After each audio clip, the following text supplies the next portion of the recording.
नमस्कार, जय जोहार। IND24 के बिग टॉक शो में इस बार हमारे साथ बहुत ही इंटरेस्टिंग, बहुत ही युवा व्यक्ति जुड़ रहे हैं। अगर मैं बात करूं तो इंटरेस्टिंग इसलिए मैंने कहा क्योंकि हम इस बार बिग टॉक में फिल्म इंडस्ट्री, ख़ास तौर पर छत्तीसगढ़ी फिल्म इंडस्ट्री से जुड़े हुए कुछ लोगों से आपको मिलाने जा रहे हैं। किस तरीके की फिल्म इंडस्ट्री होती है, इस बारे में थोड़ी सी चर्चा करेंगे। और अब मैं जिसकी बात कर रही हूँ उसका ही जिक्र करना चाहूँगी। मनोज जी के साथ इस वक्त मैं जुड़ी हुई हूँ। अगर मैं बात करूँ तो मनोज वर्मा छत्तीसगढ़ी इंडस्ट्री के एक ऐसे डायरेक्टर हैं जिन्होंने बुलंद मेज जैसी फिल्मों को केवल देश स्तर पर ही नहीं बल्कि विदेश स्तर पर भी एक अलग पहचान दिलाई है। बुलंद मेज एक ऐसी फिल्म रही है जिसे हर किसी ने हर कहीं से देखा है और इस पिक्चर ने एक ऐसी छाप छोड़ी है जिसने छत्तीसगढ़ी फिल्म इंडस्ट्री की जो पहचान है वो एक अलग तरीके से दिखाने की कोशिश की। तो मनोज वर्मा जी, बहुत बहुत स्वागत है आपका हमारे इस शो में। और छत्तीसगढ़ी फिल्म इंडस्ट्री, ख़ासतौर के फिल्म इंडस्ट्री की बात करें तो काफ़ी इंटरेस्ट जो है वो जाग जाता है। और अगर मैं सबसे पहला सवाल करूं तो सर, आपके इस फिल्मी करियर में बतौर निर्देशक सफ़र की शुरुआत कैसे हुई? मेरा कोई इंटरेस्ट नहीं था कभी भी कि मैं डायरेक्शन साइड में जाऊंगा, लेकिन बोलते हैं ना, डेस्टिनी आपको कहाँ लेकर के जाएगी आपको मालूम नहीं होता है, वो पहुँचाती वहीं है जहाँ आपको जाना होता है। और हमने पहली फिल्म बनाई थी बैर, और वो सिर्फ इसलिए बनाई थी कि हमारा एक स्टूडियो है यहाँ पर और उसमें सारे पोस्ट प्रोडक्शन का काम हम कर रहे हैं। तो क्या हम रायपुर में सारा पोस्ट प्रोडक्शन फिल्म का कर सकते हैं, इस चीज़ को प्रूव करने के लिए हमने वो फिल्म बनाई थी बैर। और उस समय मुझे डायरेक्शन का डी नहीं आता था, बिल्कुल कुछ नहीं जानता था मैं, लेकिन 3-4 हम लोग थे जिसमें गजेंद्र रथ वर्मा उसमें उनकी स्टोरी लेकर के आया। वो मेरा एक फ्रेंड है शैलेंद्र दीवान, वो साथ में आया कैमरामैन के रूप में, एंथनी गार्डी, ऐसे 4-5 लोग हम लोग मिल करके ये फिल्म बनाए। और फाइनली वो पिक्चर को सतीश जैन जी देखे यहाँ पे और उन्होंने बोला ये फॉर्मेट में मैं अभी बनाऊंगा फिल्म। वो HDV फॉर्मेट था, उस समय नया नया आया था। तो वो फॉर्मेट पे उन्होंने माया बनाई, जो बहुत सुपर डुपर हिट हुई। उस फिल्म को मैंने एडिट किया था। एडिट करते समय बहुत सारी चीज़ें उनके साथ डिस्कशन होता था जिस समय। तो मुझे एक बेसिक कि फिल्म किस तरीके की होनी चाहिए, कैसी फिल्म होती है, क्या है, उसके ऊपर में मुझे एक अंदाज़ा लगा कि अच्छा ये ऐसा है। और फिर वहाँ से उन्होंने ही मुझे प्रेरित किया कि तेरा डायरेक्शनल सेंस अच्छा है तो डायरेक्शन कर। तो फिर 2009 में मैंने बनाया महू दीवाना तहू दीवानी, जो काफ़ी हिट गई थी, सुपर, वो भी अच्छी रही फिल्म। और वहाँ से फिर शुरुआत हो गई थी हमारी। फिर अपने ही कामों को कर करके सीख सीख के वहाँ से फिर आगे बढ़े। अच्छा, बहुत सारी इंडस्ट्री में फिल्में बनी हैं, लेकिन जो बुलंद मेज़ ने रिकॉर्ड कायम किया है मुझे लगता नहीं है और किसी पिक्चर ने, ख़ासतौर की छत्तीसगढ़ी फिल्म में, पिक्चर में इस तरीके की कामयाबी तक कोई पहुंची है फिल्म। मैं आपसे ये जानना चाहती हूँ कि बुलंद मेज़ जो मूवी आपने डायरेक्ट की है, इसकी कैसे सोचा, इसके बारे में किस तरीके से दिमाग में आया? कुछ ऐसी कोई घटना हुई जिसकी वजह से ये मूवी आपके दिमाग में घर कर गई, उसकी थोड़ी सी स्टोरी जानना। एक्चुअली क्या था कि मैं कर तो रहा था मेन स्ट्रीम सिनेमा, जैसे महू दीवाना तहू दीवानी, मिस्टर टेटकू राम, दूल्हा फाड़ू, ये सारी फिल्में हम कर रहे थे। और उसी बीच मेरा जाना हुआ गोवा के एक फिल्म फेस्टिवल में, जो अपना गोवा का फिल्म फेस्टिवल इफ़ी में। तो इफ़ी में जब मैं वहाँ गया तो किसी ने मुझे वहाँ इंट्रोड्यूस किया कि भाई ये छत्तीसगढ़ से हैं और फिल्म डायरेक्टर हैं, प्रोड्यूसर हैं करके। तो वो बोला छत्तीसगढ़ में फिल्में बनती हैं? तो बोला बन रही हैं, काफ़ी साल से बन रही हैं। तो बोले आप लोग क्या करते हैं, वहीं बना के वहीं ख़त्म कर देते हैं, फेस्टिवल्स तक के आपकी फिल्में नहीं पहुँचती। तो वो बड़ा मुझे लगा कि सही में हमारे यहाँ पे हम फिल्में बना रहे हैं, यहाँ टॉकीज़ों में लगाते हैं और ख़त्म हो जा रही है फिल्में। और वो बड़े मतलब कहना चाहिए मजाक उड़ाए वाले तरीके से उसने बोला था। वो चीज़ मेरे को हर्ट कर गई। मैं बोला यार ये बंदा बोल तो सही रहा है लेकिन बहुत गंदे तरीके से समझिए। तो वहाँ से फिर दिमाग में आया कि कुछ अलग सब्जेक्ट पे हमको फिल्म करनी चाहिए। और जब वहाँ से लौट करके आया तो उस समय शायद मेरी फिल्म मिस्टर टेटकू राम उस समय रिलीज़ हुई थी। तो मुझे साथ में उसको देखने के लिए भूलन कांदा उपन्यास के जो लेखक हैं संजीव बख्शी, वो मामा जी उनको बोलता हूँ मैं, वो उनको भी हमने आमंत्रित किया था प्रीमियर में, तो वो फिल्म देखे। उसके बाद उन्होंने मुझे बताया कि मैं एक कहानी लिख रहा हूँ, उसका नाम है भूलन कांदा, और भूलन कांदा एक ऐसी चीज़ है जिस पर आपका पैर पड़ जाए तो आप रास्ता भटक जाते हैं। वो जैसे ही उन्होंने ये बोला तो मेरे दिमाग एकदम से, क्योंकि ताज़ा किस्सा था, तो मैं बोला नहीं ये इस पर फिल्म बनाई जाए। तो उनको बोला कि जैसी आपकी कहानी ख़त्म होती है आप मुझे दीजिए, मैं इस पर फिल्म करूँगा। और वहाँ से वो किस्सा शुरू हुआ। फिर उन्होंने उनकी उपन्यास छपी, फिर उपन्यास छपने के बाद उसके स्क्रिप्ट पे काम किया। वो स्क्रिप्टिंग में मुझे करीब 2.5 साल लग गए, और उसके बाद फिर भटकना इधर उधर की प्रोड्यूसर के लिए, फिर मुंबई इधर उधर करते कुराते खुद ही प्रोड्यूस किए उसको। तो राइटिंग, डायरेक्शन, प्रोडक्शन सारी चीज़ें उसमें हमने कि वो फिल्म बहुत कहना चाहिए बहुत ईमानदारी से और बहुत मेहनत से बनाई गई फिल्म है, जिसमें पूरी टीम उतनी ही मेहनत की थी जितना मैंने किया था। आपने सोचा था कि इस तरीके की पहचान मिलेगी फिल्म को? नहीं, मैं ऐसा कुछ सोच करके नहीं कर रहा था। मेरा एक ही चीज़ थी कि छत्तीसगढ़ी सिनेमा का नाम बाहर भी लोग जाने, तो जिस फेस्टिवल में जाए वहाँ पर ये पता चले कि छत्तीसगढ़ में सिनेमा बन रहा है, आगे से कोई ये ना पूछे कि छत्तीसगढ़ी फिल्म इंडस्ट्री है क्या। तो वो दिमाग में था। मैं ये भी नहीं सोचा था कि नेशनल अवार्ड मिलेगा या बाहर। सबसे पहला ही जो था अवार्ड वो इटली में कहीं लाजोला करके कोई एक जगह थी, वहाँ पर लाजोला इधर यूएस में, और मेडेफ इंटरनेशनल फिल्म फेस्टिवल इधर इटली में। तो ऐसे अलग अलग जगह से जब आने लगा वहाँ से रिजल्ट्स की सिलेक्टेड और वन फलाना चीज़ ये, तो वहाँ से मुझे विश्वास होने लगा कि ये फिल्म ठीक ठाक बन गई है। और लोग फिर उसको हर फेस्टिवल में कहीं ना कहीं उसको हर जगह अवार्ड मिला। 2019 में हमने नेशनल अवार्ड के लिए डाला, तो फिर वो पैंडमिक आ गया और 21 में वो फिर अवार्ड हमको मिला और 22 में रिलीज़ किया। तो ऐसा देखेंगे आप तो 2012 में मैंने लिखना शुरू किया था, 12 से 22 तक यानी 10 साल उस फिल्म को जिया है मैंने। मतलब वो जो आपने 5 साल मेहनत की है जी, तो 10 साल वो फिल्म जो है आपको रिलेट करती रही। हाँ, 5 साल तो ये है, उसके बाद फिर रिलीज़ नहीं होना और एक बड़ा अमाउंट उसमें फंसा रहना, वो बड़ी दिक्कत की बात होती है कि जब आप कोई एक काम कर रहे हैं और उसका रिटर्न नहीं आ रहा है, तो 5 साल तक आप उसका ब्याज पटा रहे हैं, तो आप वो बहुत मतलब कहना चाहिए ट्रबलसम टाइम था वो। कुल मिलाकर हम कहेंगे बचते नहीं है उस वक्त। बिल्कुल बिल्कुल। निर्देशक के तौर पर आपकी अब तक की सबसे बड़ी सीख क्या रही है? निर्देशक तो पूरे समय सीखता ही रहता है। एक्चुअली ये लर्निंग प्रोसेस है जो कभी ख़त्म नहीं होता। हर बार जब एक कोई चीज़ देखेंगे आप तो आपको सीखने को ही मिलेगा। आप जब अपनी फिल्मों को, मैं मतलब हर बार अपनी ही फिल्मों से सीखता रहा हूँ। पिछली फिल्म से अगली फिल्म, पिछली फिल्म से अगली फिल्म, मतलब वहाँ से ही सीख करके आप आगे बढ़िए। एक ये दूसरा, ऐसे अलग से कोई ऐसे सीख मिली हो ऐसा कुछ मुझे दिखता नहीं कि भाई बतौर निर्देशक आप ये सीखने को मिल रहा है। एक सवाल मेरा और था कि आपकी फिल्मों में ज़्यादातर देखा गया है कि जो संस्कृति है, लोक संस्कृति, उसको आप टारगेट करते हैं, ज़मीन से जुड़ी हुई चीज़ें टारगेट करते हैं। क्यों ऐसा? क्योंकि आजकल तो डायरेक्टर्स जो हैं कुछ और ही दिखा रहे हैं और बहुत सारी वाहवाही भी बटोर रहे हैं। तो आपके दिमाग में ऐसा नहीं आया कि अरे ये सारी चीज़ें दिखाऊंगा तो एक तबके की पब्लिक देखेगी, लेकिन यूथ जो है, युवा जो है, वो कहीं ना कहीं बोर हो जाएंगे?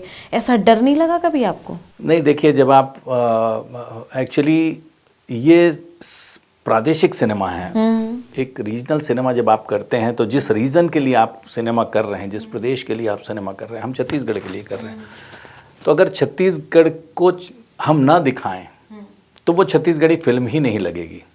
बिल्कुल भाई, अगर मेरे यहाँ कल्चर है इन चीज़ों का, मेरे यहाँ ऐसी संस्कृति है, तो वो संस्कृति जब तक नहीं दिखेगी, फिल्म हिंदी फिल्म दिखेगी। तो आप तो बना छत्तीसगढ़ी सिनेमा रहे हैं। जहाँ तक कंटेंट की बात है, ये कंटेंट मैं जान करके ऐसा चूज़ किया था कि जो ग्लोबल कंटेंट हो, मतलब सिर्फ मेरे प्रदेश का ना हो, प्रादेशिक फिल्म रहे लेकिन कंटेंट ग्लोबल रहे। ये एक ऐसा कंटेंट है जिसमें कि हम ये बताना चाह रहे हैं कि क्या हमारी न्याय व्यवस्था का पैर उस भूलन पे पड़ गया है जिसको छू के जगाने की ज़रूरत है। तो ये सामाजिक सरोकार का सिनेमा है। जहाँ तक डर की बात है, ये डर ज़रूर रहता है कमर्शियली कि कितना आपका रिटर्न आएगा, तो ये एक डर ज़रूर रहता है। लेकिन जब आप ठान लेते हैं कि नहीं मुझे ये चीज़ समाज तक पहुँचानी है, तो वहाँ पे ये थोड़ा सेकेंडरी हो जाता है। मॉनिटरली उसका कितना अर्निंग है, इकोनॉमिक जो उसका आउटकम है। आपको लगता है कि छत्तीसगढ़ी सिनेमा को अब राष्ट्रीय पहचान मिलने लग गई है? बिल्कुल। देखिए, एक तो भूलन से मिली है कि नेशनल अवार्ड मिला है, तो ऐसी सारी इंडस्ट्रीज़ जहाँ पर अभी तक के नेशनल अवार्ड नहीं मिला है, वो सारे लोग बोल रहे हैं छत्तीसगढ़ में फिल्में बन रही हैं और नेशनल अवार्ड मिल गया, तो ये एक बड़ी पहचान वहाँ से मिल रही है। दूसरा, एक सतीश जैन जी हैं जिनकी फिल्म हसजन पगली फंस जावे या ले शुरू हो गए मैया की कहानी, उसका बॉक्स ऑफिस कलेक्शन जो है कि उसके बारे में मुंबई में चर्चा होती है कि वहाँ के जो क्रिटिक्स हैं वो उस बारे में लिखते हैं कि अगर ये सिनेमा सिर्फ छत्तीसगढ़ में इतना पैसा कमा रहा है तो अगर ऑल ओवर इंडिया में लगेगा तो ये बड़ी बड़ी फिल्मों के ऊपर 1000 करोड़ के ऊपर का बिजनेस करेगी। तो ये एक बहुत बड़ी बात है कि हम राष्ट्रीय स्तर पर चर्चा में हैं। क्या लगता है आपको कि छत्तीसगढ़ी फिल्म इंडस्ट्री में आज की डेट में अगर मैं बात करूं तो क्या क्या चुनौतियां आपको नज़र आती हैं? चुनौतियां तो सबसे बड़ी ये है हमारे यहाँ की, एक तो दर्शकों का, जहाँ पर दर्शक है वहाँ सिनेमा घर नहीं है, जहाँ सिनेमा घर है वहाँ दर्शक कम है। हाँ। हम शुरू से इस बात की मांग करते रहे कि किसी ना किसी तरीके से गवर्नमेंट इस बात में थोड़ा सा अपना इंटरफेरेंस लाए जिससे कि सिनेमा घरों में हम वृद्धि कर सकें।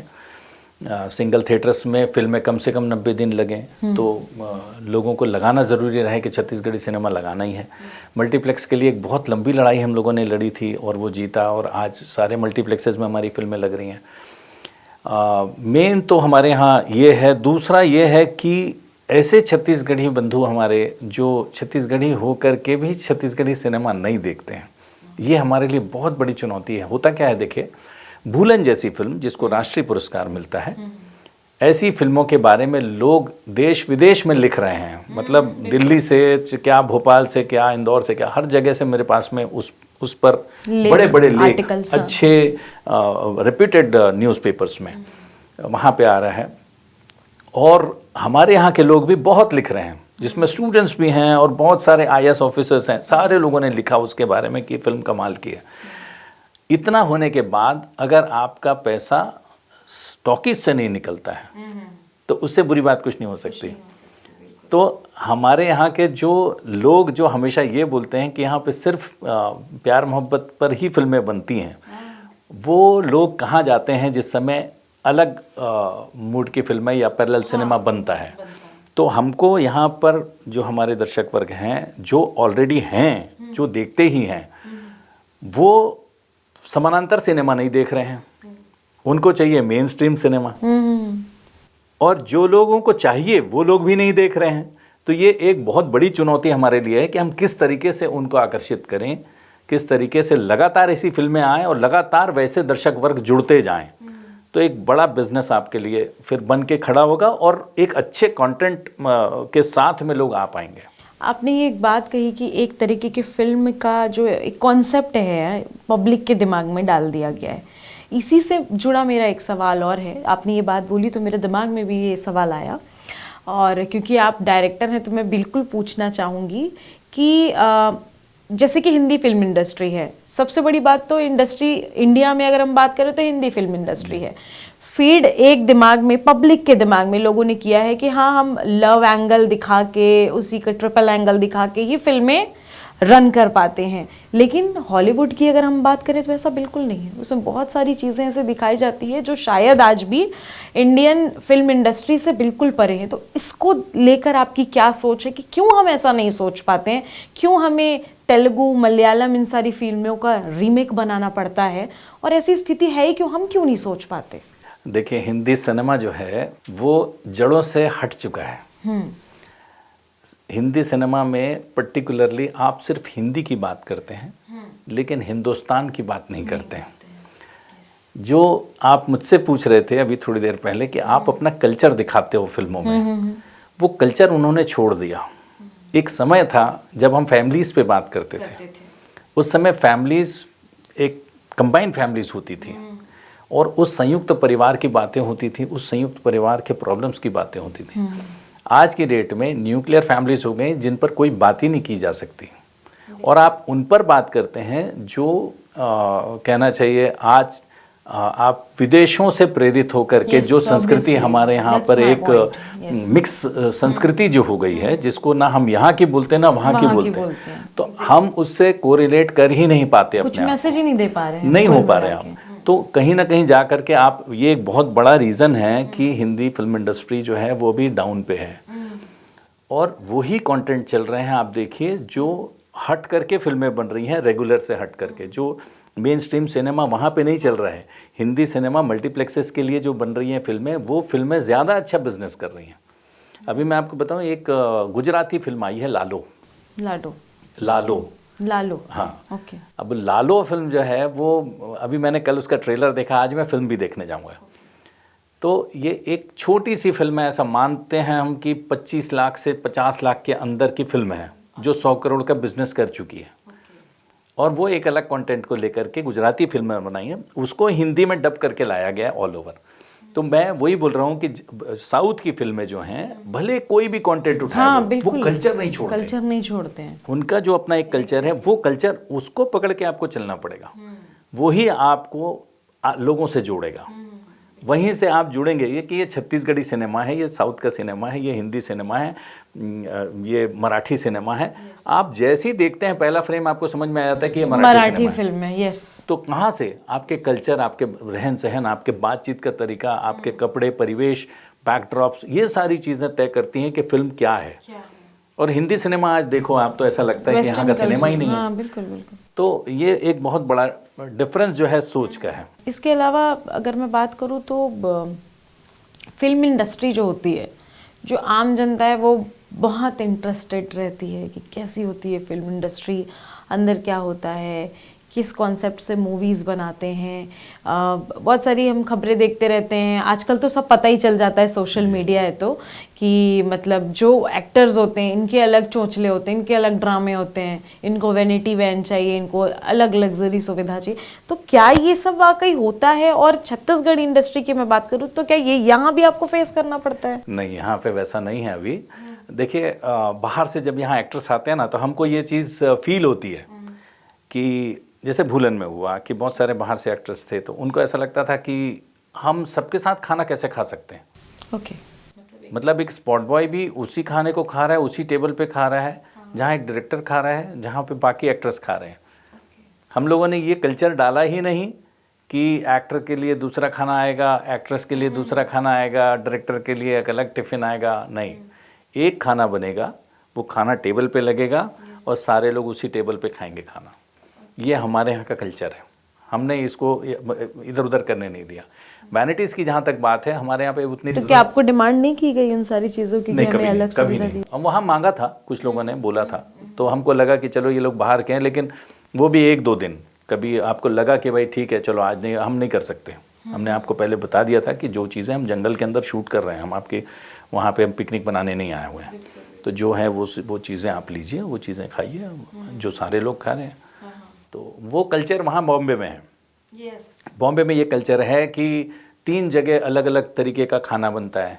एक तरफ टेक्निकल टीम जाती है, एक तरफ ये स्पॉट वाले जाते हैं, एक तरफ एक्टर्स जाते हैं, एक तरफ जो बड़े एक्टर्स है वो जाते हैं। तो ये इतना डिस्क्रिमिनेशन आप वहाँ बना करके रखे हुए हैं, तो वो फीड है दिमाग में पहले से। तो वो चीज़ें आपको, उनको ऐसा लगता है कि ये चीज़ें हमको अलग बनाती हैं, जबकि आप सारे के सारे लोग एक टीम है। जब टीम पूरा वर्क कर रही है तो सबको वही चीज़ मिलनी चाहिए, मेरे ख्याल में। तो वो कभी भी मुझे एक्सेप्टेबल नहीं रहा। वहाँ पे मैं गया भी तो 1-2 बार देखा हमने कि अरे यहाँ खाना इसका खाना उसका, भाई ये क्या है। ज़रूरी है सर इन सब बारे में बात करना, क्योंकि पब्लिक को बिल्कुल पता होना चाहिए कि जो फिल्म इंडस्ट्री हम देखते हैं ऊपर से, जो हमें बहुत खूबसूरत नज़र आती है, अंदर से बहुत सारी ऐसी चीज़ें होती हैं। क्योंकि आज की डेट में कोई, मतलब अगर यूथ की मैं बात करूँ तो वो बहुत ज़्यादा उत्सुक रहते हैं स्टारडम की तरफ। ये चीज़ मैं ज़रूर बोलना चाहूँगा, चेक होना चाहिए। ये एक चीज़ मैं ज़रूर बोलना चाहूँगा कि जितने भी लोग को आप देखते हैं, आखिरी में वो एक इंसान है। बस इतना ही मान के चलिए कि उसने कुछ काम ऐसा कर लिया है जिसकी वजह से उसका नाम है। तो आप कभी उसको अपने सिर पे मत चढ़ाइए कि ये मतलब ये बहुत बड़ा सेलिब्रिटी है और मैं बिछ जाऊं इनके सामने। तो वो ये चीज़ें नहीं होनी चाहिए। वही आखिरी में आदमी है वो, आप जिस दिन चाहोगे आप उसके बराबरी पे आके खड़े हो जाओगे, क्योंकि उसने भी मेहनत करके वो जगह हासिल की। आप मेहनत करिए, आपको भी मिल जाएगा। तो उसको सिर पे बैठा के भगवान बनाने की ज़रूरत नहीं है। बिल्कुल सर, ये बजट की कमी जो आप लोगों को होती है उसको किस तरीके से मैनेज करते हैं आप लोग? देखिए, बजट पे हम लोग अभी तो हमारे बजट बहुत बढ़ गया है, मतलब 1 करोड़ 1.25 करोड़ पहुंच गए हो आप। जो हम लोग 20 लाख में फिल्में बनाते थे पहले, वो धीरे धीरे बढ़ करके अभी ग्रो कर गया है। और ये मुझे लगता है कि अच्छा भी है, क्योंकि इसमें सारे लोगों के रेट्स बढ़े हैं। पहले आर्टिस्टों के रेट्स बहुत कम हुआ करते थे, अभी सब आर्टिस्ट के रेट्स बढ़े हुए हैं। फिर टेक्निकल टीम्स जो हैं उनके रेट्स बढ़ गए हैं, फिर कैमरा इक्विपमेंट्स के रेट्स बढ़ गए हैं। अभी सब मुंबईया के जो बड़े कैमरेज हैं वो कैमरेज यहाँ यूज़ हो रहे हैं, और पोस्ट प्रोडक्शन में भी आपका बजट बढ़ा है। तो सारी चीज़ें अगर आप देखते हैं, अब प्रॉपर वे में फिल्में बनने लगी हैं। मतलब एक समय था जिस समय सारी चीज़ें हम लोग, आपको मैं क्या बताऊं, हम लोगों के पास क्रेन नहीं होती थी। ओके। तो बहुत बार ऐसा भी किया है कि बैलगाड़ी पे भी हमने क्रेन बनाई है। अच्छा। कि बैलगाड़ी के सामने कैमरामैन को बैठा दिया लेकर के, और पीछे से उठाते थे अच्छा। तो वो लेकर कैसे ऊपर जाए, तो वो क्रेन का शॉट मिलता था। ओके। ट्रॉली आपको करनी है तो चादर बिछाते थे, उसमें कैमरामैन को बैठाते थे और एक तरफ से खींचते थे, तो वो ट्रॉली शॉट मिलता था। तो ये सब हम लोग जुगाड़। हाँ। तो जुगाड़ से बहुत पहले सिनेमा जो था हम लोग इस तरीके से बनाते रहे। लेकिन अब सारी चीज़ें जो हैं वो आपको मार्केट के हिसाब से करनी पड़ रही हैं, और बजट जैसे तैसे भी करके हो रहा है, लोग कर रहे हैं काम जी। मैं सरकार की बात करूं अगर, तो छत्तीसगढ़ी फिल्म को सरकार कितनी मदद कर रही है, और क्या आपको लगता है कि सरकार जिस तरीके से मदद करनी चाहिए वैसे मदद करके ये इंडस्ट्री की बहुत सारी चीज़ें जो हैं वो ठीक कर सकती है? देखिए, वैसे शुरुआत के जो 15 साल थे सरकार के, उस समय हम लोग बहुत रोए गिड़गिड़ाए कि साहब कुछ कर दीजिए फिल्मों के लिए, लेकिन कुछ हुआ नहीं। 15 साल के बाद कांग्रेस की सरकार आई, उन्होंने एक नीति बनाई। वो नीति बनाई लेकिन फ़ायदा कुछ नहीं हुआ उसमें भी, वो भी वैसी ही चलती रही, क्योंकि इम्प्लीमेंटेशन नहीं था, और ना ही कोई फिल्म विकास निगम उस समय गठित हुआ या कोई अध्यक्ष बना ये वो। अभी इस समय एक अच्छी चीज़ हुई है कि भले 1.5 साल बाद उन्होंने मोना सेन जी को चेयरमैन बनाया है अभी, और अच्छा ये बात भी है कि वो हमारे बीच की एक आर्टिस्ट है, तो उनके साथ में संवाद जो है बड़ा आसान है। ओके। तो हम चीज़ों को रख पा रहे हैं, वो समझ पा रहे हैं, और हमको ऐसा लग रहा है कि ये जितने हमारे अभी प्रॉब्लम्स हैं उस पर वो काम करेंगे, क्योंकि वो उन्होंने खुद बोला है कि हम अभी 3 साल हमारे पास में हैं, और इस 3 साल में हम कोशिश कर रहे हैं कि इतना कुछ कर जाएं। बड़ी बात है कि सरकार इस पर कितना बजट देती है। अभी एक फिल्म सिटी भी बन रही है यहाँ पे, तो फिल्म सिटी का भी भूमि पूजन मैं सुन रहा था आज 2-4 दिन के अंदर में कहीं भी है, तो वो एक हो जाए, चालू हो जाता है, तो उससे भी लोगों को फ़ायदा होगा। और बाकी चीज़ें जो हम जिसके लिए लगे हुए हैं कि भाई हमारे सेंटर्स यहाँ पे, थिएटर के जो सेंटर्स हैं वो बढ़ने चाहिए। सब्सिडी जो हम जमा कर रहे हैं यहाँ पे फिल्मों को, वो सब्सिडी मिलनी शुरू, अभी तक की सब्सिडी मिलनी शुरू नहीं हुई है। तो ये सारी चीज़ों को लेकर के लगातार चर्चा हो रही है, और उम्मीद है कि मोना जी के आने से थोड़ी सी उम्मीद सबको है कि भाई चलो ठीक है, हमारे बीच की एक कलाकारा जो हैं वो अध्यक्ष बनी हैं। हाँ, तो फिर बहुत अच्छे से रिलेट कर पाएंगे। हाँ, वो कर पाएंगी, वो ये सारे काम कर पाएंगे। तो उम्मीद इस साल हम लोगों को इस सत्र में उम्मीद थोड़ी जगी हुई है जी। सर, आजकल OTT प्लेटफॉर्म जो है वो तो हम हिंदी फिल्म इंडस्ट्रीज में भी देख रहे हैं। छत्तीसगढ़ी फिल्म इंडस्ट्री की अगर मैं बात करूं तो OTT प्लेटफॉर्म उनके लिए कितना बड़ा मौका है? नहीं, मौका तो बहुत बड़ा है। देखिए, हो ये रहा है कि अभी तक के एक भी फिल्म OTT पर नहीं गई है। जो नेशनल इंटरनेशनल लेवल के जो OTT प्लेटफॉर्म्स हैं, जैसे नेटफ्लिक्स है या अमेज़न है, सोनी लिव है, इन पर हमारी अभी तक के ना सीरीज़ कोई गई है, ना कोई फिल्म उन्होंने लिया है। तो एक शुरुआत हो वहाँ पे। मैं बोलता हूँ गवर्नमेंट का एक OTT आया है, वेव्स, तो अगर वो यहाँ से भी चाहे, सरकार चाहे उसको, तो यहाँ से प्रमोट करके छत्तीसगढ़ी सिनेमा का एक वहाँ पर OTT प्लेटफॉर्म में भी एक जगह बना सकता है जहाँ पर हमारी फिल्में वहाँ रहें लिस्ट में, तो लोग देख सकें, बाहर के लोग भी देख सकें कि छत्तीसगढ़ी एक है। जो जैसा उन्होंने पूछा था क्या छत्तीसगढ़ में सिनेमा बनता है, तो उनको दिखे तो वहाँ सिनेमा बन रहा है। सही बात है। तो वो आप तब उस लेवल पे जाकर के खड़े होंगे।